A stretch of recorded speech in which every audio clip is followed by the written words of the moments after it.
नागरी कृती समिती मी समन्वयक आहे।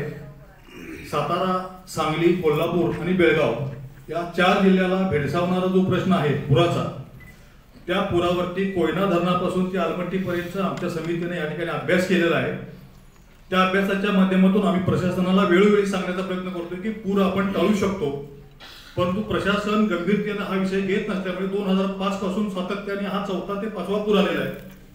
हा 5वा पूर येत असताना आम्ही त्यांना आकडेवारी आणि आकडेवारीच्या हिशोबावरती पाटबंधाराचे अधिकारी आमच्या या समितीमध्ये असल्यामुळे आम्हाला हे सांगणं सोपं झालं।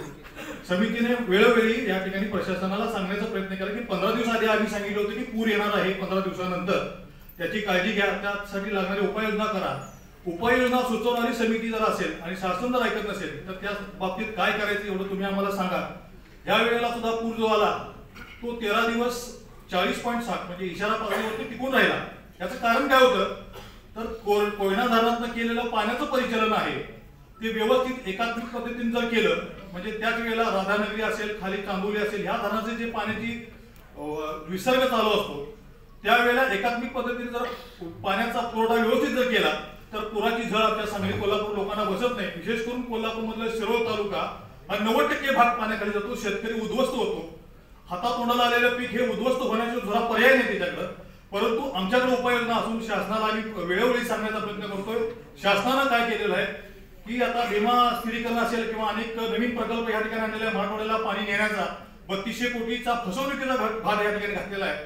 त्या 3200 कोटीतून काहीही फायदा होणार नाही। त्याला नाव दिलेलं आहे की सांगली कोल्हापूर या भागातील पूर नियंत्रित करण्यासाठी हे 3200 कोटी रुपये तुमच्यासाठी खर्च करायचे आहेत, परंतु या 3200 कोटीचा कोणताही उपयोग आमच्या सांगली कोल्हापूरकरांना होणार नाही। 50 टीएमसी पाणी उचलणार म्हणतात, परंतु 600 टीएमसी पाणी खाली वाहून जात असेल तर 50 टीएमसी उचलल्यामुळे काय फरक पडणार आणि 50 टीएमसी उचलायला 3200 कोटी खर्च येत असेल। आमच्याकडे जे उपाययोजना आहे ते बिन पैशाचे बिन खर्चाची उपाययोजना आहे। त्याच्यावरती जर प्रशासनाने लक्ष दिलं असतं तर हा पुराची परिस्थिती गंभीर परिस्थिती निर्माण झाली नसती। म्हणून मी या ठिकाणी आपल्याला सूचित करू इच्छितो की आमच्या समितीचे आता दिवाण साहेब या ठिकाणी बसलेले त्यांना मी या ठिकाणी बोलायला होतो, कारण वेळ कमी आहे, तुम्ही सांगितलेला वेळ कमी वेळेत बोलायला पाहिजे। पुरामुळे 50,000 कोटी नुकसान होते साहेब आणि या ठिकाणी आम्हाला बोलायला 2.5 मिनिट दिले बस, आम्हाला त्यासाठी समाधान आहे। परंतु यासाठी निश्चितच काहीतरी सर पवार साहेब या ठिकाणी काहीतरी निर्णय घेतील। आम्हाला कळतं की या CWC तुमचं निवेदन आलेलं आहे ते साहेबांना देणार आहे दुपारी। एकच मिनिट, दिवाण साहेब 2 शब्द बोलतील या ठिकाणी।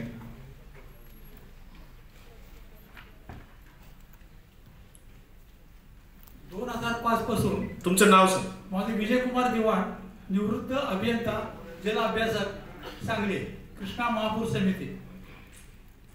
गायकवाड साहेबांना मी आता प्रणाम करतो। गायकवाड साहेबांच्यामुळे मला इथे यायला मिळालं।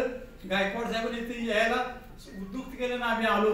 गायकवाड साहेबांना पहिल्यांदा विनम्र अभिनंदन करून सांगतो, आम्ही गेले 4-5 वर्ष सातत्यानं कृष्णा महापूर समितीच्या माध्यमातून कुठल्याही परिस्थितीमध्ये कृष्णा नदी, पंचगंगा नदी, वारणा नदीमध्ये पूर येऊ नये याविषयी आम्ही सातत्यानं प्रयत्न करत आहोत। आमचा प्रयत्न पूर्णपणे कुठल्याही पैसेवारी न खर्च करता, शासनाचा एकही पैसा खर्च न करता हा पूर आपण कसा थांबवू शकतो याचा आम्ही अभ्यास केलेला आहे। अगदी वडनेरे साहेबांनी सुद्धा आमच्या अभ्यासाला लक्ष देऊन वडनेरे साहेबांनी शेवटी स्वतःहून सांगितलंय की माझ्या अहवालामध्ये त्रुटी आहे आणि त्या त्रुटी तुम्ही आता दुरुस्त करा आणि त्या त्रुटी रुडकीला देऊन रुडकीच्या माध्यमातून हा अभ्यास करावा। रुडकीला जानेवारी 23 मध्ये 38 लाख रुपये महाराष्ट्र शासनाने दिलेले आहेत आणि त्यानंतर 23 पूर 24 पूर येऊन गेला, परंतु आज तागाय त्याचा कुठल्याही प्रकारचा अहवाल आला नाही।